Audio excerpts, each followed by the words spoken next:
দেখো গাইস, স্কুলও দিয়ে প্যান্ডেল করেছে। এই যে ভিতরে যাচ্ছি আমরা ঠাকুর দেখতে, দেখি কেমন হয়েছে।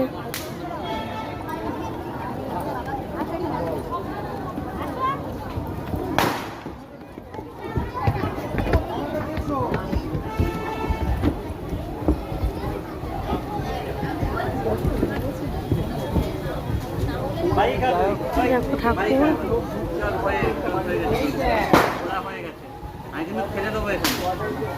দেখো কেমন লাগছে বলো। সঙ্গীতা দাস আপনাদের সামনে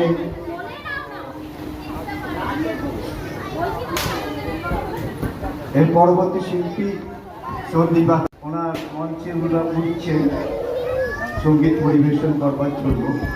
কমিটির পক্ষ থেকে জানাই আন্তরিক শুভেচ্ছা এবং অভিনন্দন।